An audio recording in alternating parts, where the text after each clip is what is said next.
You're someone with a vision for your practice, for your side hustle, and for your personal journey. But when it comes to establishing your path on how to get to where you want to be with your practice, things get a little messy. You're also someone who'd prefer to go in person instead of to groups and listening to everyone else's story. To me, it sounds like you could benefit from one-on-one consulting with our experienced practice of the practice consultants. From $5.95 a month and up, you can work with a consultant that will give you more direction and practical tried and tested tips matched to you and your goals. For more information, visit practiceofthepractice.com/apply. Again, that's practiceofthepractice.com/apply.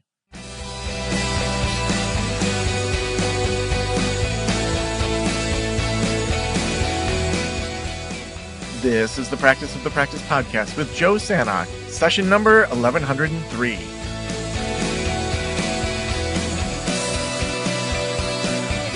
Welcome to the Practice of the Practice podcast.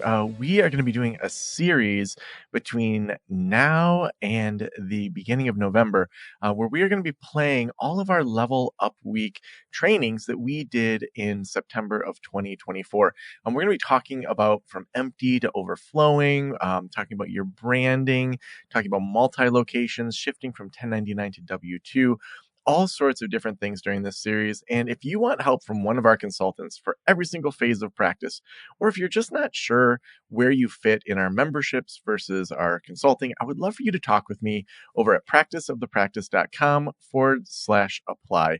We can schedule a 30-minute call together and dig into all those different areas that you want to get started. Again, that's practiceofthepractice.com/apply. Now let's get started with the Level Up Week series. Welcome. I am so glad that you are here. We are about to kick off. Would love to know what's your phase of practice? Are you in a small group practice? Are you growing it? Are you in solo practice? Put in the chat your phase of practice.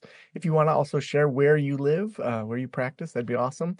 I'm here in northern Michigan, and it's been really warm here, which we oftentimes don't get as much in September. So we'll see how this continues. So drop in the chat your phase of practice. We've got a bunch of people coming in, a bunch of people registered. So we are talking about defining your group practice, its unique brand, purpose, and vision today. And I'm Joe Sanok. Maybe I haven't met you. Maybe I have. But I started Practice of the Practice back in 2012. The podcast passed 1,000 episodes in June. And I think in late October, early November, we hit episode 1,100 episodes, because we're doing 5 to 6 a week now because of so many sponsors and so many awesome guests. So a lot of interviewing I get to do in a short period of time. Also, I'm a single dad. I have almost full custody of my 2 daughters. They are 10 and 13. So that is my world, where I run full tilt during the day, with Practice the Practice, and then evenings are busy. Yesterday it was volleyball. Tonight I am doing stuff for myself. I teach and now practice improv. So Tuesdays it's that, and I'm going out for a moon hike at the Sleeping Bear National Park tonight with some friends. But most of the time after school, it's kids stuff all the time. So that's my world. I'm so excited that Ash is joining us. Ash is one of our consultants here at Practice of the Practice. Ash is a registered psychologist and founder and CEO of a large multi-location group practice in Alberta, Canada, called the Grief and Trauma Healing Center Incorporated. Ash brings forth a decade of business experience and is passionate about supporting heart-centered practice owners in starting, growing, and scaling their businesses. She was called to start her company after her father's tragic death by suicide in 2010. It was the purpose she found through her healing that inspired her why, that drives her 7-figure company today. And it brings Ash great joy to support other heart-centered leaders in building successful practices aligned with both their business goals and deepest callings. And she's just plain fun to be around. We got to hang out in person at Killing It Camp in Cancun right before I got salmonella and was hospitalized 3 times. But and it's such an amazing member of our team as well. So Ash, welcome. Let me put the spotlight on you, and you're going to present for about 25 minutes or so on this topic. We'll take a little break and then take a ton of questions. So if you have questions as Ash is talking, if it has to do with what you're talking about, Ash, do you want people to just wait till the end, or do you want me to say, hey, we got a quick question there? let's just jump in with any Okay, questions as they come in. Absolutely. Okay, awesome. I will do my best to keep it within the 25, 30 minutes, but I Yeah, could really talk about this topic all day. you Are have you done that. You've done like big series and group practice boss and stuff. So yeah, we're just the tip of the iceberg here. But yeah, I'll let you share your screen and I'll let you know if there's any questions that come in. wonderful? Thank you so much. Thank you, Joe, for the introduction. Thank you, everyone, for joining us today. I'm super excited to be talking about a topic that really brings me a lot of joy. So, Joe shared a little bit already about my background, what brings me here. So, when I started my practice, it'll be 11 years ago next October, exactly a month from now. It really was. The inspiration behind starting my business was my dad's death by suicide and the journey that I went on to find the tools to heal my broken heart and realizing how ill-equipped we are in our culture to deal with grief. So that's when I set out on a mission to create a safe space for other people who've gone through significant loss to take the actions to heal. And it was that vision, that why, that really inspired me through all of the wonderful times and all of the successes in my business and all of the lows and all of the dips and the challenges that I faced as a group practice owner over the last 11 years. And, it's amazing. I'm now at this place where I'm actually in the middle of a sale of my company so I can move forward and continue my life of service.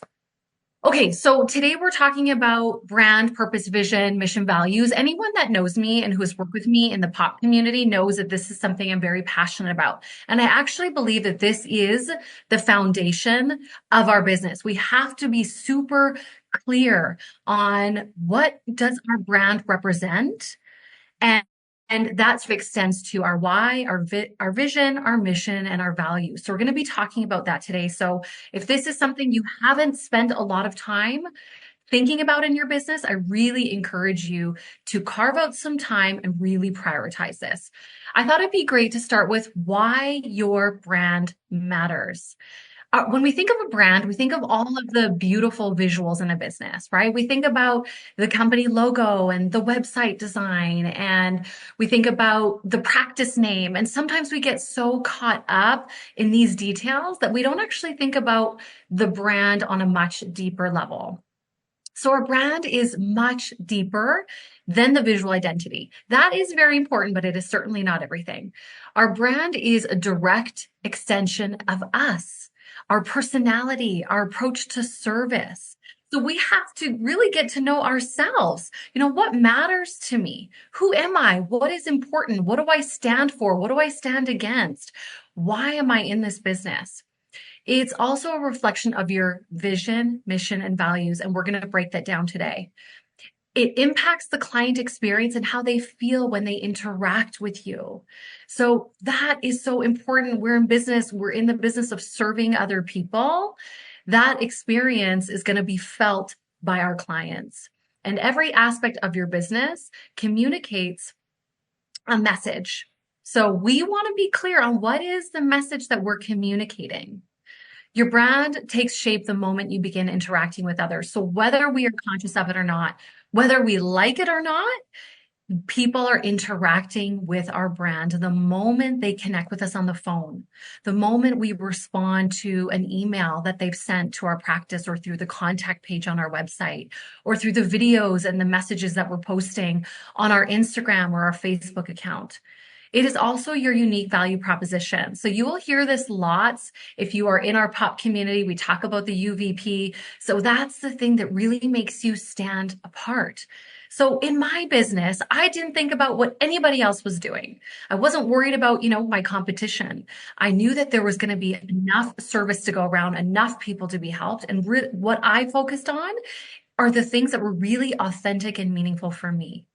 The transformation that I experienced going through the grief recovery method, and how that became the foundation of the work that we did at the Grief and Trauma Healing Center, and really was the foundation of the success that we had. So I really led with my personal experience, my personal why, my origin story, the things that transformed my life, and how I couldn't wait to share that with others. And that is still where I am today, even after all of these years. and now selling my company and moving back into a place of service in a different capacity, working with people who've experienced loss. So, lastly, here, your brand speaks to your ideal client and your ideal employee. Maybe you're a solo practitioner. Maybe you haven't even started your practice. Maybe you're moving into group practice. This is really why this is important, because you want to attract the right people to your business. So I'm starting here as well. You've heard a little bit about my origin story. If you're just popping in to the presentation right now, the story, the reason why I started my practice 11 years ago was because my dad died by suicide, and I was so ill-equipped to deal with my pain. I had no tools, like so many grieving people. And I went on this journey of healing. And when I found a set of tools that really, truly transformed my life, I knew I felt that calling inside to share that with other people. And so many of you are also there. There's been something that's happened in your life, maybe recently or long ago, a life-altering loss, a major change or transition, maybe a loss of health or mental health issue with someone that you love that has inspired you to pursue the field of psychology or counseling or therapy. So if you're not quite clear on what that origin story is, take some time to reflect on that. What really inspired you to start your practice? I imagine it goes much deeper than, I just want to become wealthy. I just want to make a whole lot of money. You're in this field for a reason because you're passionate about being of service. But what is that true inspiration behind starting your practice? This is something that I help my one-on-one consulting clients through POP get clarity on, because sometimes they're just like, oh gosh, there's been maybe a number of things where I'm not quite sure.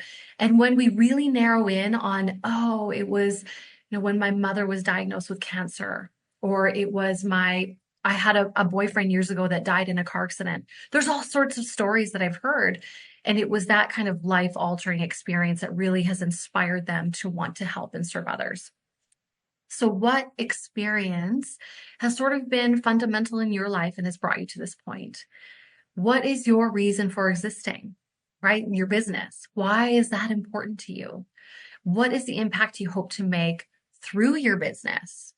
And I love this. Transformation is born out of our suffering. That is such a strong belief that I have. And, that's why I love working with heart-centered and purpose-driven therapists who want to build impactful businesses, because this is truly, it's been our story. And then we want to share that and give that to other people. And I have highlighted here, this will be the most important motivator for you when things are going really well in your business and when you're in the dips, right? Those challenging times, those times where you just want to give up and you just want to quit. It will be that thing that just inspires you to keep going because you know that you've been called to a higher purpose in your life. It's also going to be the thing that inspires you in every decision in your business. This, for me, my dad's death, my desire to give back and create a safe space for people to reduce isolation in their grief, to learn new tools to heal, to be a part of the community, that inspired every single decision that I've made in my business over the last 11 years. And we have grown to a multi-location, 7-figure practice. And it was all because I really stayed true to my why. So your why is born out of your story. So you've probably heard this a lot. Simon Sinek talks a lot about this. There's a lot of other people in the field that talk about your why. That is your purpose, right? That's your purpose. That's your reason for being. It is the thing that will inspire you again through those challenging times and inspire clients and other therapists to buy into your business. People are really going to feel that authenticity and the meaning and that kind of impact that you want to have. And they're going to really trust what it is that you're putting out there. And they're going to want to be a part of this beautiful, incredible thing that you're building. Your purpose isn't the business you started. It's a deeper reason, right? It's the thing that drives you every day. It's your passion. It's the thing that gets you out of bed in the morning. So I really hope you take some time to clarify what your purpose is, what your origin story is, and then share that. Put that on your website, right? Be willing to be vulnerable. and authentic, which can be really scary when we're sort of taught the opposite in school, right? We have to be really professional. We have to have really strong boundaries. But there's absolutely nothing wrong with leading with authenticity in your story as a way to inspire hope for other people. Your purpose will drive the goals and impact that you want to make in this world. So let's talk about vision. I'm just going to check the time here. Okay. So what is your vision? Sometimes we're like, hey, a vision, a mission, a purpose. We get very confused. They're all sort of similar. There's some overlapping qualities, but they are different. So your purpose is your why, right? Which is really driven by that origin story. For me, it's I don't want anybody to feel the isolation and pain that I felt when my dad died. That is the why that drives me. Okay. Now your vision. So imagine this big, vivid picture, your North Star. It's aspirational. It's inspirational. It's motivating. It's far reaching. All roads lead here, meaning no matter what you do in your business, in your career, whether you have a group practice, you write a book, you start a podcast, you write ebooks, you speak on stages, every road will lead to this North Star. It's all connected to this bigger vision in your heart. And it's so big that you will not accomplish it in your lifetime. That's the fun thing about creating a vision.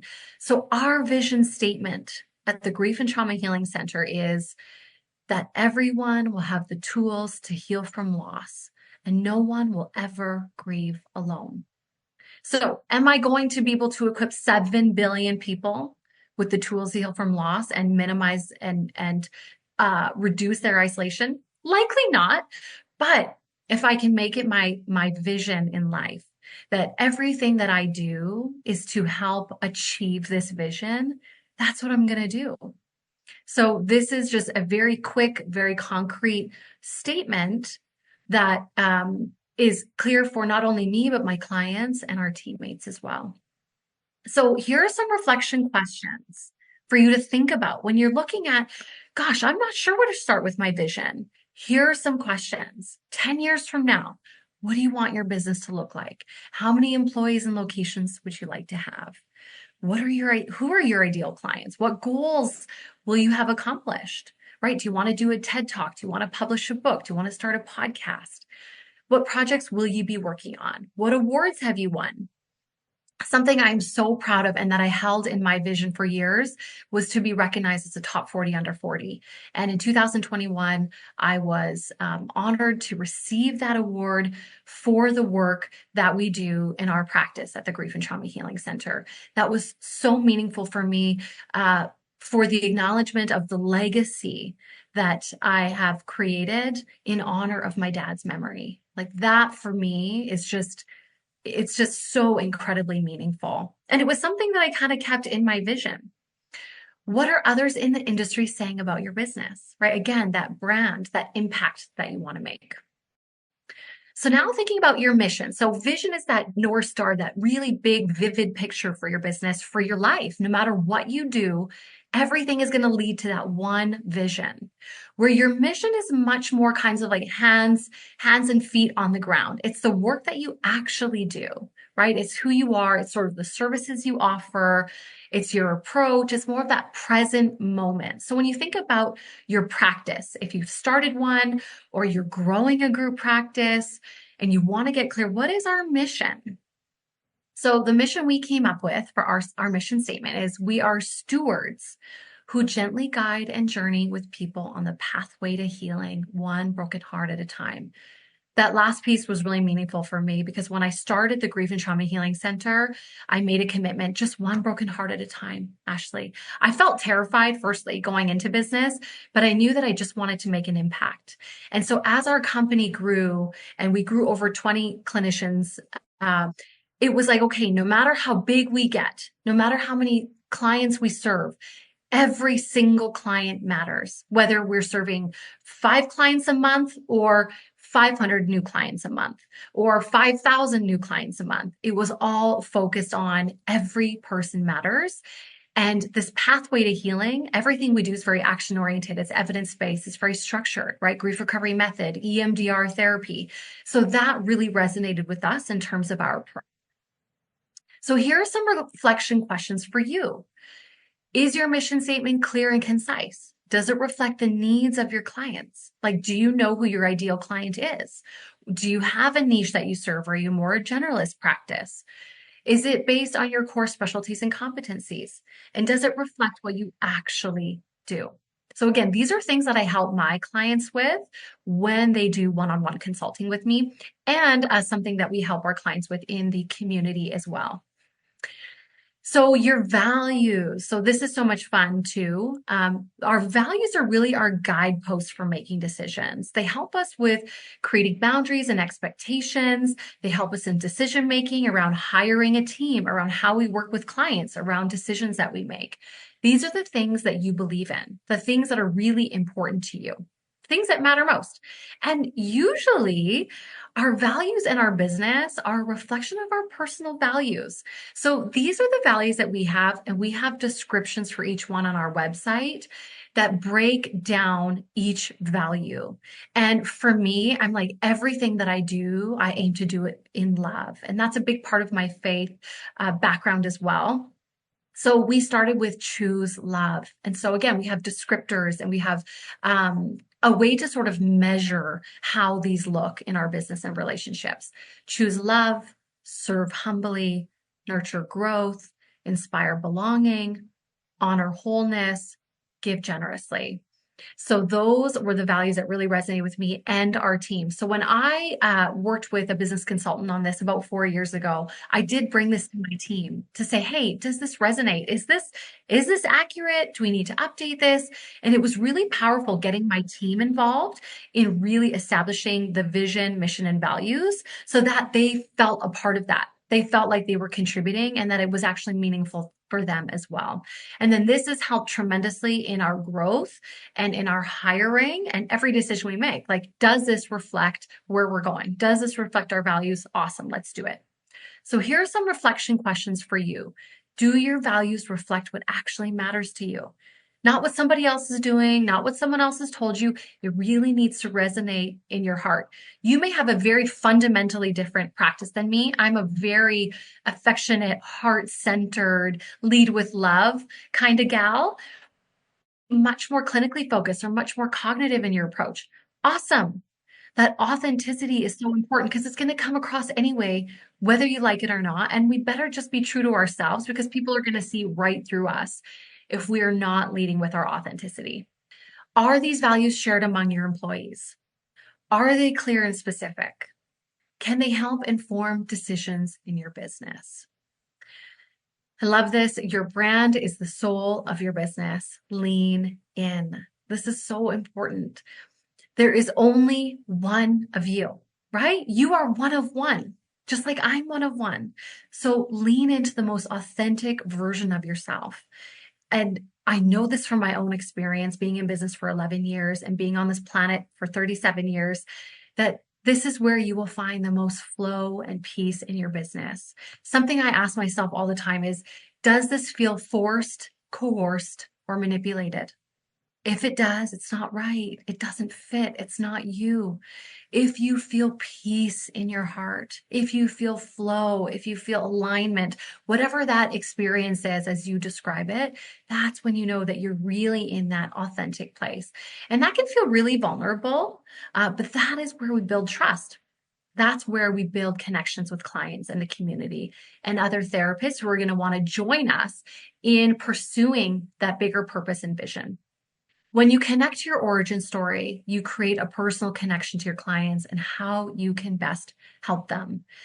So we are often our best avatar in our business. So if you're trying to figure out who your ideal client is, it might be you. I certainly am my ideal client, right? Someone who's gone through really significant loss, who has felt really ill-equipped, who has tried a number of things and none of those things worked, was really looking for a set of tools to heal, right? Willing to take responsibility for my life and my healing journey, and wanting to find meaning in my loss. So being able to share my story and relate that to clients or potential clients has been key to our success. People really relating to the journey that I was on to get me to where I am today has really inspired hope for them. And you've probably heard this before that people, and if you haven't, write this down. People do business with those they like, know, and trust. So to build trust, we must be willing to be vulnerable and open and authentic and just lead with exactly who we are and really trusting that you are good enough as you are today. Wherever you're at on your journey of growing your business or even starting your business, you are ready today, just as you are. You have special gifts and talents that the world needs. These gifts and talents are unique to you. You are the prize. And you have that passion, that purpose, that story that's going to inspire other people locked inside of you that the world needs to hear. So don't be afraid to leverage and lead with those gifts, those talents, your story, your authenticity. Leading with authenticity will make your practice magnetic and attractive to the right clients, right? The people that are ideal, the people you really want to work with, the ones that really light you up, and the right therapists. Those people are going to say, oh my gosh, can I come and work for you? I love what you're doing. I've been watching you on the sidelines. I really want to be a part of this amazing thing that you're building. Whatever it is, whether you specialize like me in grief and trauma, or maybe it's ADHD or child therapy or eating disorders or anxiety, whatever it is that you're really passionate about, the right people are going to want to work with you. Clients must believe that you believe in what you do and see that throughout your business. So, I mean, there's no sense in trying to be something that we're not or trying to force something that doesn't feel right. Like, oh, maybe I should do couples therapy because it seems like they need more couples therapy in the community, or there's already a ton of child therapists. It doesn't matter. It's just so important that you stay true to you and really trust that there's enough clients to go around for everyone, and lead with your truth. And when you believe in what you're doing, other people are going to believe in you and they're going to want to buy everything that you're selling. Deep impact drives sustainable growth. Leading with your why and the impact you desire to make in the service of others ensures that your brand is meaningful and trustworthy. That's what we want to do. We want to create brands that are trustworthy. Delivering real value and transformation to your clients will build brand awareness in the community and ultimately impact your bottom line. After all, you are starting a business. So yes, we want to work be in the service of other people, but your business is here to serve you.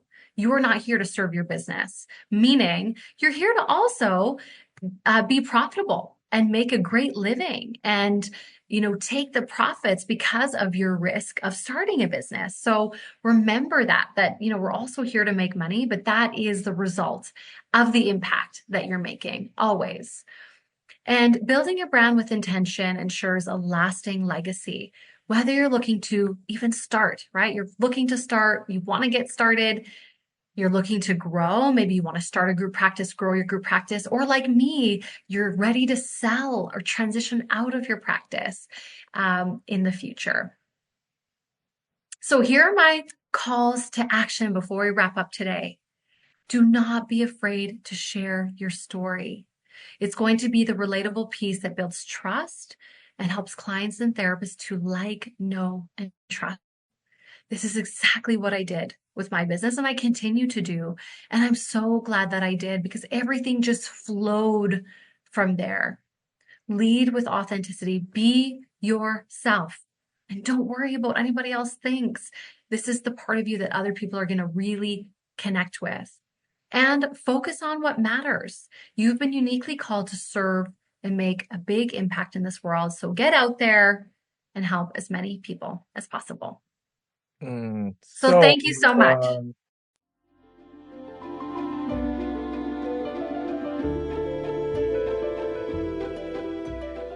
do you often find yourself overwhelmed by the influx of client calls you receive? Receptionists are expensive, but you can't afford to let your patients go to voicemail. You care for your clients, so you try to phone them back, but more often than not, it's too late. They've gone to another practice. When you partner with Well Received, you capture every opportunity. Your calls are answered by professional medical receptionists 24/7, and they can support you with more than just message taking. They offer new patient intake, after-hours service, bilingual services, medical appointment scheduling, medical live chat, and so much more. All this at a fraction of the cost of an in-house receptionist. Your patients are well-received priority. As a Practice of the Practice listener, you can get an exclusive 50% off your first 2 months of service. Head on over to wellreceived.com/Joe to start growing your practice today. Love it. We are going to take questions. I see a bunch of comments coming through, and let's take a look here and see, and I will send those to you. Again, raise your hand if you want to talk to Ash about specific questions you may have. First question is, I'd like to lead my own group practice therapists through writing their own mission, vision, and values for their unique practices. Any tips on that? Okay, so just for clarity, is that like, are you a consultant for other therapists, or these are like, what is that capacity? Just so I'm clear with that question. Yeah, and I can see that because I was kind of confused too, because like, is it around specific, like, are they like 1099 contractors, or is it, Right. yeah, so let's, and maybe it would be helpful, if Sherry, if you want to unmute, or raise your hand, that would be helpful, and we can just ask you a couple questions. So as Sherry's doing that, we'll go to the next question. Any suggestions regarding balancing what to share about yourself? With some of our licensures, we're told we can be reprimanded for sharing with potential clients and clients. So I think that is one of the challenges we all face, Lori. Thank you for that question. As therapists, as psychologists, as counselors, is there's this idea that we have to be so strictly boundaried, which I do believe there's a time and place. So I think one way to reflect on that is just ask yourself, when I am sharing something, whether it's in a session or it's on your website or on an Instagram post, what is my intention in sharing? And is it to is it to reduce the sense of isolation or barriers that they face? Is it to make a connection? Is it to build hope?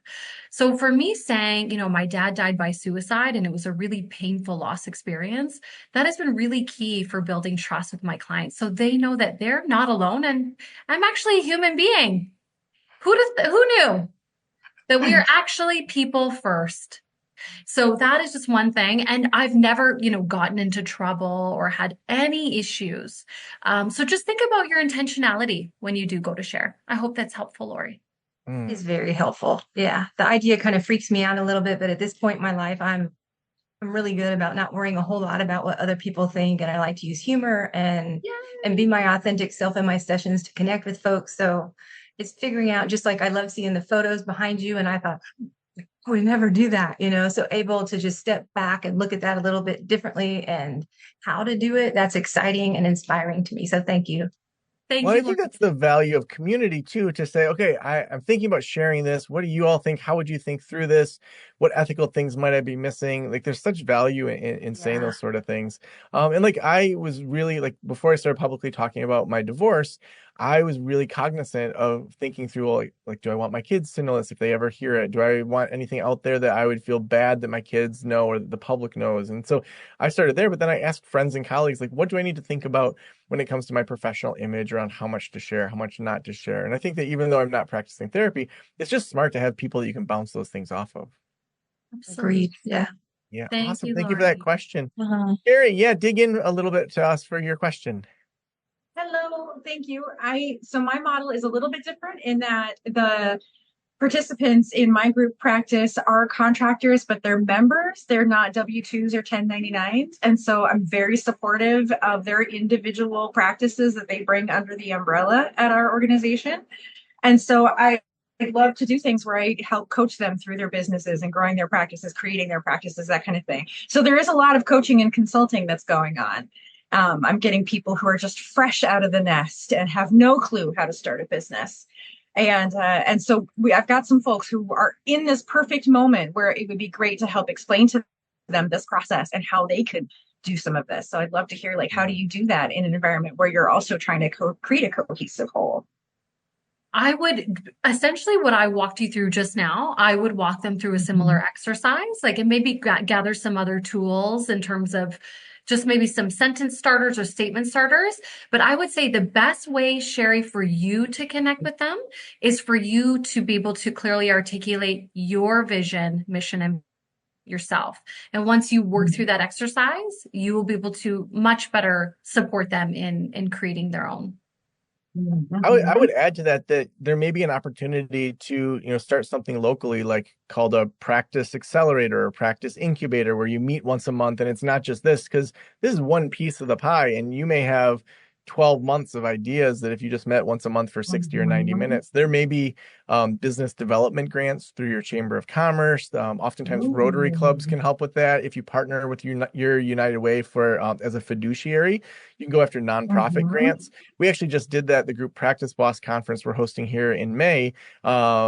We have a mental health shortage in Michigan. And so we partnered with the United Way as our fiduciary to apply for government grants, for nonprofit grants that then would go through the United Way and then pay for the venue, hopefully pay for, speakers like Ashley to fly in, things like that, where we can say we want to bring these top experts in, not at the cost of Practice the Practice, but at the cost of our community through grants, because we need it. We need more therapists in Northern Michigan. And, part of that conference will be like, hey, when you're here, why not open a satellite campus? It's beautiful here. It's great. It's a great business right off to a vacation destination. I mean, whatever. So like there's ways that you could even take what you're talking about and say, this could be its whole own program where, people pay $500 a year and they meet 12 times. And, maybe even the Chamber of Commerce lets you use their space as you grow beyond your own space. Dream big. That's great. So good. Yes, thank you. That's exactly right. And if I could just throw in a little plug, I've done some of Group Practice Boss, and I just want to let folks know that I have found these programs immensely helpful. So I totally recommend. Thank you for saying that. You participate so much, like to see your change and growth, and all that you're doing is just incredible to see. So thanks for coming in so here. Much. Awesome. And I'm going to just do a little reaction, and I'm going to do the little, I'm going to do a little celebration because Brandon, who's been involved in Next Level Practice for a long time and has been talking about group practice, just signed up for group practice launch. So excited. He was in the talk with Nicole and is here. And man, I just love when he shows up. He's just such an amazing person. So the fact that he's moving into group practice, oh my gosh. Brandon, welcome. So excited for you. Yes, can't wait to get to know you, Brandon. So exciting. He's amazing. All right, you. so come on up here. Let's find the right thing. There he is. Gotta say hi. Let's bring you up. Add spotlight. There you are, buddy. Welcome to Group Practice Launch. Thank you so much, Joe. It's been amazing. And man, the amount that you've been able to juggle your PhD program and your practice and showing up to Next Level Practice things, it's just so awesome. So excited that you're leveling up into group practice. What kind of group practice are you thinking about? I'm essentially wanting to, my focus is on trauma, but there are so many other people that I'm turning away, kids and other disorders and stuff like that, couples, because I don't really work with couples. And so to be able to do that, and my hesitancy was initially because I was like, I want to start virtually and then move into, and then Next Level Practice, I got so much love and support there and saying, oh, it's absolutely possible. And these are some of the things that I thought through and all of that. So it just made it really easy. And then it's like you get 6 months, but then it's like, okay, maybe you didn't launch. And so go through it again and let's figure it out. And it's a no-brainer for me. Yeah, totally. Well, so you're going to be just like such a dynamic person in there. I know we had another 2 or 3 Next Level Practice people level up yesterday. So this cohort's coming together really nicely. So really awesome. And then, it's funny because, we had people a year ago that did group practice launch. And I was saying how Christina, that, now she's like one of our panelists. And so to just think about, 6 months or a year from now, like, where's Brandon going to be because of this decision that he's making, and saying, you know what, like, I want to do this quickly. I want to implement quickly. Cool. So awesome things coming in. Thanks so much for speaking up. Also for signing up. That's awesome. Yeah, Brandon's leveling up when other people are giving up, as we've been saying. So Rochelle says, thank you for the presentation. Those were all things I needed to hear. Lori says, you are inspiring and have achieved so much. Your dad would be so proud. Oh, such kind words. From Chad, how do you know when to go from solo practice to group practice? I would love to have you talk through that, Ash, and then I've got some ideas as well. Sure. So I knew that I was ready to level up when I had a wait list and I just really couldn't accommodate any new clients and I really was starting to feel that pressure. And so that's when it was actually one of my good friends. I said, "Hey, do you want to come and work with me?" And she said, "Sure." And sort of like Joe didn't really know what I was doing, but introduced her and she was able to fill up quite quickly. So that was how I knew, was I just couldn't accommodate the new clients anymore. Yeah. I think the most typical would be kind of the rule of thumb would be when you are 60% full, that's when you should be making your next hire. So whether you're in group practice or whether you're in solo practice, if you're in group practice and your team across the board is 60% full, going from 60 to 80 takes nothing. And by the time you're at 80, you've got people that you interview for a couple weeks and then then people may put in a month notice and you're looking at 2 months plus oftentimes to get that person actually up and running. So 60% is the rule of thumb we use with practice to practice. I think there's some asterisks to that. Like what Brandon was saying, if you're seeing an opportunity out, even if you only have one or two clients, like if you already have the space, if you already have the website and you're like, hey, I want to start offering services to kids, or I want to start offering services on Saturdays, I'm renting this office anyway. If there's opportunity there and you can structure it in a way where you're not paying just like a flat full-time, wage to someone, there's really no reason to not do it when you're feeling ready to do it. Because even if you get someone in there that's just seeing 1 or 2 sessions a week, that's 1 or 2 sessions a week more than what you are now. You're going to learn a lot through that and then start to see what's working and be able to scale differently. So I would say if you're feeling it, that oftentimes it's like, yeah, why not? All right. Oh, Brandon was talking about how he started dreaming about having a group practice. So, yeah, if you're having dreams or lucid dreams, that's probably a good sign too. All of you will have dreams tonight about joining group practice launch. All right, Sarah's here to celebrate with the win. Sarah's our community coordinator, and we often say that she gives you a virtual hug or gives you a virtual kick in the pants to help you move forward or to celebrate with you. Thanks for putting all those links in there, Sarah. That makes it easy for all of us. Lori congratulating Brandon, Chad, Brandon, all these support for folks. Cool. Well, we've got just a couple minutes left. Ash, I'm going to let you just have kind of the final word. When it comes to keeping your heart in a growing group practice, I think a problem we often see is the original founder has a huge why, like you. I mean, like such a personal why. Then it scales beyond their own time, even scales beyond how many people you can genuinely connect with in the practice. I mean, you had 50 or however many practice, how many clinicians you had, like that's hard to keep connected with 50 people on a regular basis. How do you recommend people keep that original DNA as part of a growing group practice that goes well beyond the founder? That's so good. So this is where hiring is really important. It is so important that we're not only hiring for clinical fit, but for culture fit. So we have a preliminary questionnaire that we send out to every applicant that's very clearly states our vision, mission, values, and really ask why. Why do they want to join our practice? Is it just a job application they're applying everywhere, or is it for us?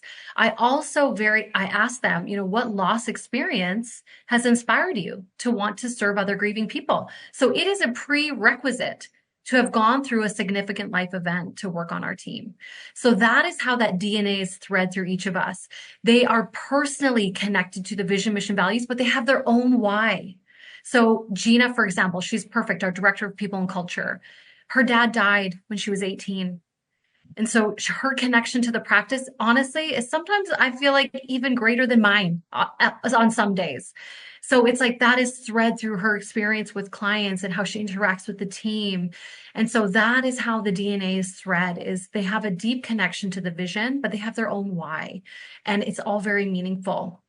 So hiring the right people has been absolutely key. And then maintaining those connections, right? Being that touch point with the teammates whenever possible to make sure that they feel valued and seen, and really focusing on culture building as the So awesome. Ash, thank you so much for being a part of the practice team. Thank you for doing this. If some of you might be hearing this and say, I want to work individually with Ash. I don't want to join the memberships. You can always apply over at practiceofthepractice.com/apply. If you go to our services page, if you forget that, just look for one-on-one consulting. You'll fill out a form. You and I will talk for about half an hour just to make sure it's a good fit, that we understand kind of what your KPIs are, what you want to get out of consulting. And then if it's going to save you time, save you money through doing all this, then we'll make the referral to Ash.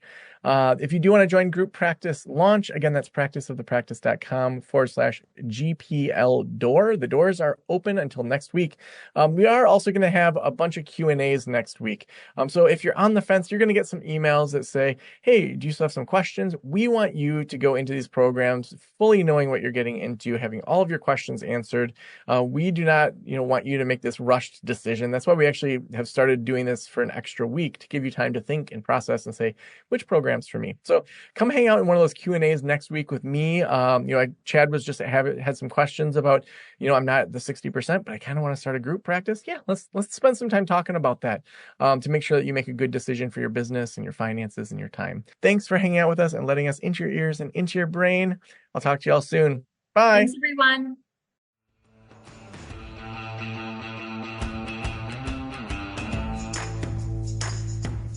Thank you so much for listening to the Level Up Week series. I hope you are getting so much help out of this.